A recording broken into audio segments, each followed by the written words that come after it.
enlighten us on top games? Sure. Great.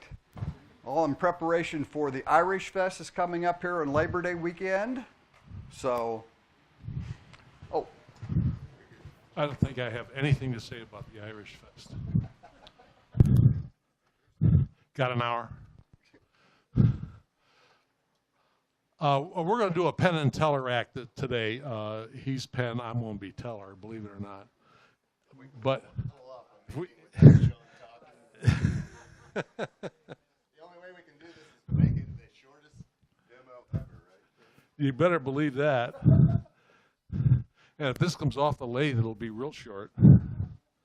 I haven't wrapped my head around this. I'm still trying to figure out how deep the oceans would be if sponges didn't live in them. Hello? All right. Okay, so I'm here basically to do the talking while Shaun does the turning. And one of our goals is to make the demo short and sweet and actually try to get out of here by 9 tonight. I had been looking around spend a lot of time just kind of wandering around on the Pinterest site, looking at different ideas and such. And one of the ideas that I saw was a simple handheld top golf game. You're making a lot of noise. It's okay, you're not talking, that's good. Just cut. So I found a little idea, and it was about the same time we were trying to come up with what can we do, what can we promote to have people make for so that the club could sell at the Irish Fest. And this was anybody can do it kind of a project. Basically what we're going to end up with is a disc that has a risen center and a hole drilled in the center and a little bit of a ridge around the edge, and you spin the top on it and you try to get the top to land into the hole. You didn't pick a very good top. But it's one of those where I think once you see it, and I'll pass some around, you're going to realize there's nothing to this. I think the difference between the way one person would do it and the other way anybody else would do it is by how you're chucking it and what you're doing with the backside, or if you're doing anything with the backside. On this particular one, I took it all the way. It's for the Irish Fest, so I even made a little Irish flag. It's got sand traps. It's got a green and a fairway, I guess. I do make tops that are a little smaller than Jerry's tops that he's making for kids, so they're less than the diameter that you're turning. I've used your tops on these. They work great. I'll pass these around, and you can see it's a simple little process. I added the traps. That was my own 2 cents worth, I guess, is to add the little traps that make it a little rougher to go over. It doesn't stop the top, but it slows it down a little bit. Painting them up just kind of made them fun. On that one, I actually started out with about a 2-inch thick piece, like Shaun's got going there, and split it off such that I could jam chuck the front side back onto what was left on there, and I turned the back side so that the back side I look at as just a spin the top and keep it in the circle, and on the other side I've got a oval like that.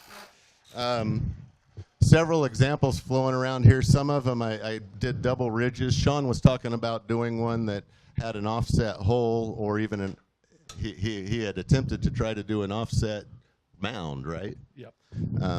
So we still got some ideas there.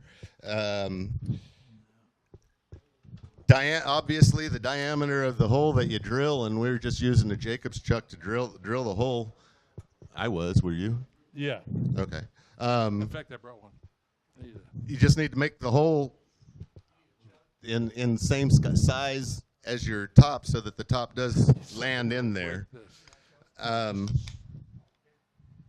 The flag literally made it out of a little piece of the dowel that was big enough for me to get in the hole, and then I just put it in the chuck and turned a little flag, and did a little dress up, and that was that. Yeah. While I was looking at those, He makes this different than I do, though. I think anybody can approach it differently. You need a ridge. Well, you there's need only one way to you do need this, a though, isn't mound. there? No, there's a million ways to do this. Well, what are some of the ways? You're supposed to be pinch. Oh, He's right, though. I think I did it differently every time, and after doing some other little projects I've been working on, I think I could do it with turner's tape just as easy as anything. Never have to really ever chuck the thing up. If you took a flat piece of 3/4 inch product, put it up against a faceplate on turner's tape, I'm sure you could turn the mound and everything without ever having to pull it off of there. That one there that you're handing around, I just did it double-sided. One side's more challenging than the other. It was, something that can sit around on a coffee table. That project there had me kind of searching more top games that I could find on Pinterest. Came across one that was basically a bunch of beads on a platter with holes drilled into the platter. I got 12 holes in this. I got 8 holes in the other one that I made. Then you put the beads in there and you spin the top. And what you're looking for is the top wedges the beads. You don't want the top to hit it with the side. You want them to go under it and wedge with the beads, and it will send them flying. I actually had to I found a rim that I'd cut off of another bowl that works pretty good to kind of keep my pieces in there. But the best solution I found was when I made a full round piece, cut a piece of plexiglass in it, and then the beads never come out and the top never comes out. And so when I got the nephews and nieces and stuff, we pull this one out, and it spins pretty good. It works pretty good, so I'll hand that one around. And just so you know, the top's just double stick taped on there so that I can pull it off if I need to. But fun little game. You could do a million different variations. You could put numbers on them, go by score. You could put colors on it and do something different. I don't know. I gave one to my nephew, and he asked me, well, what's the instructions? And I said, there are no instructions. You make the game up. It's your game. You do what you want. He kind of liked that idea, so. How's it coming, Shaun?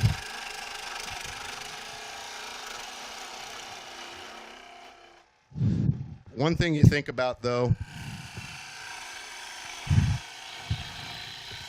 if you're making one of the top games, they're better suited if you can hold it in your hand. Something like this would be obviously too big. About that size is about ideal because it can fit smaller hands and bigger hands. I'm making this one big for illustrative purposes only. You're going to have to play with the tips of your top because a hard angled tip will hit that rim and just spin out real easy. So I've flattened the tips on them a little bit so that they kind of will tend to drop in a little bit easier. You also learn that when you turn the top, you got to let some of the energy out of it. You got to let it spin for a while before you try to go into the hole, or it's just going to spin itself out of there. But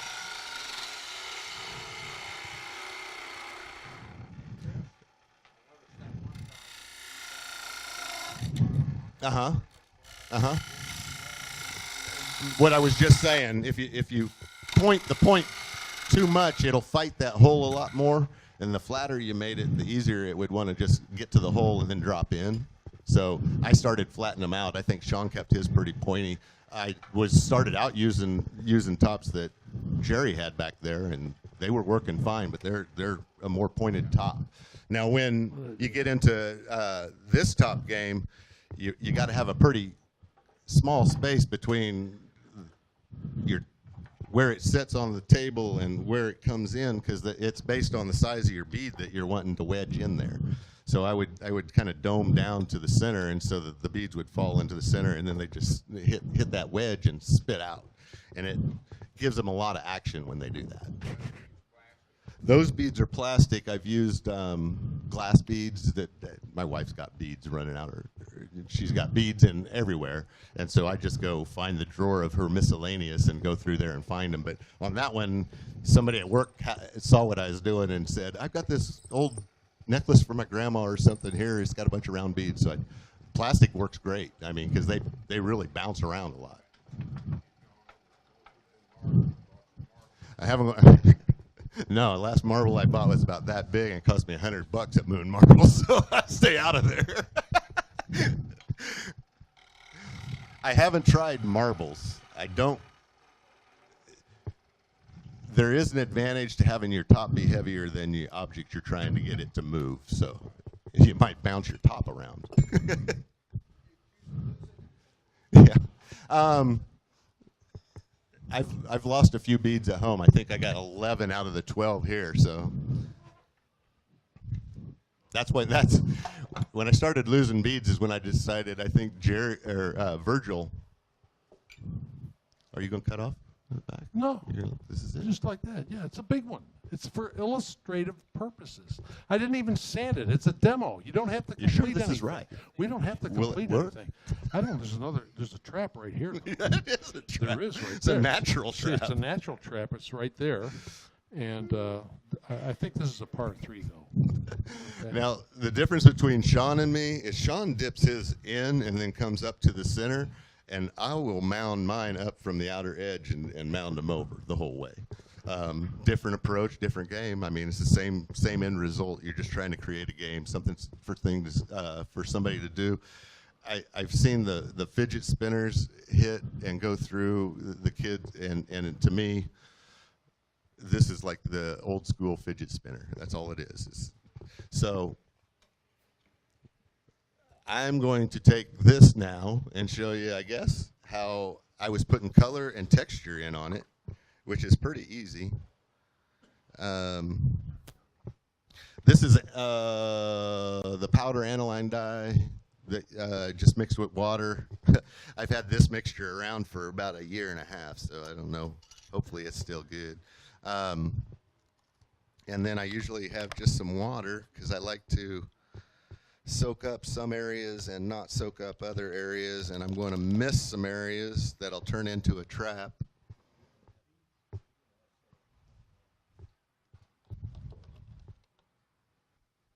So the only reason I'm doing this is it'll get the color to soak in real well.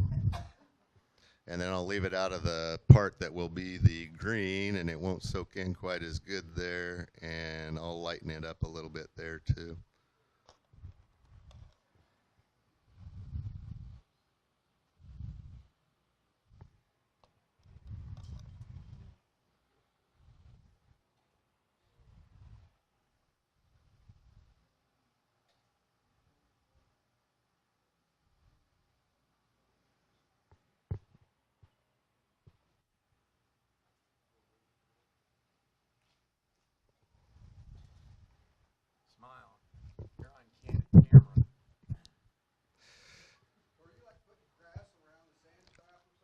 I am putting grass everywhere, and I'm going to make a big trap over here. I'm glad you said trap because I kind of forgot about that. This is Bermuda. It's green grass. Come on. So as you can see, I don't worry too much about anything here. The idea is that it's quick and simple, and if you've got kids that go, can you make me on the lathe? This is a real easy thing that you can whip out for them.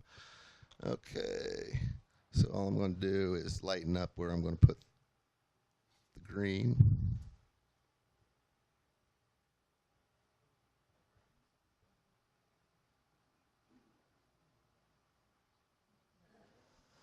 And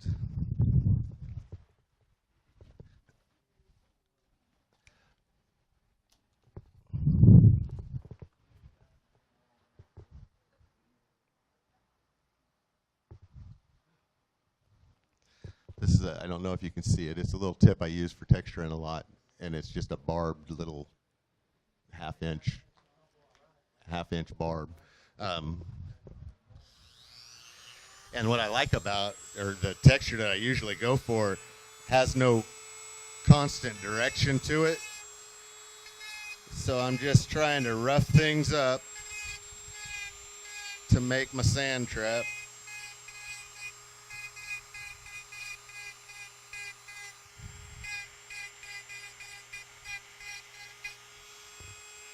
And if I want to make it even more evil, I'll eat a little bit more out on the front side so it's harder to get to that hole.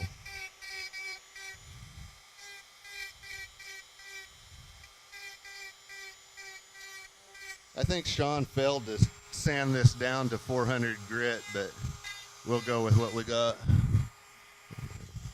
Not even listening.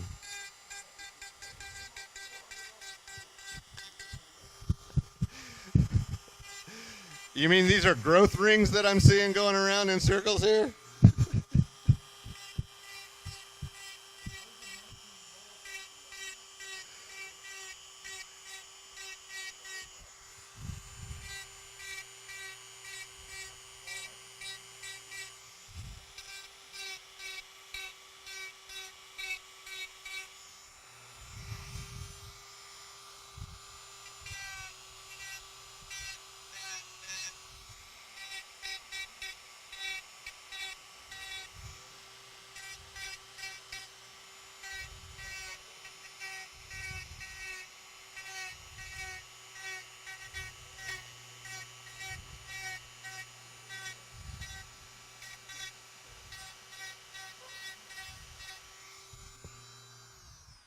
Now, I think Bill told me one time, I just got grass in my sand trap, that if you wanted to keep the texture, to go over it with a paper bag instead of sandpaper. This is really rough. This is a rough green. Is that possible?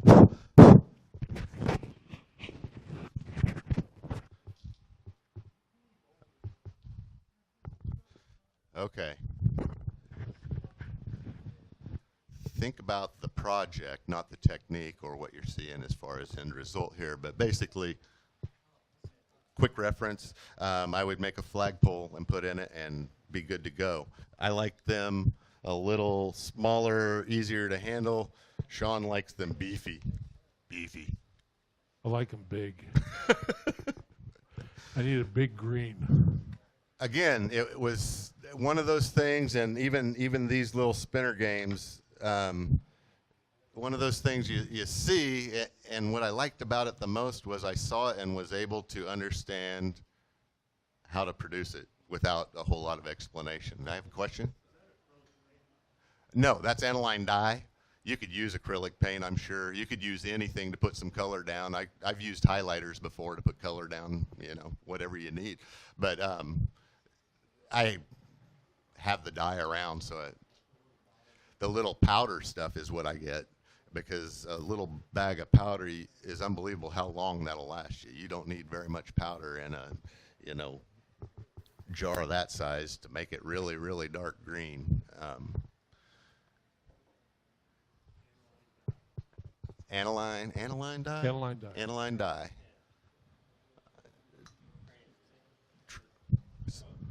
Trans tint? Okay. Trans tint aniline dye. And I think I got it from Woodcraft. If I bought it, I might have gotten it as a gift one time.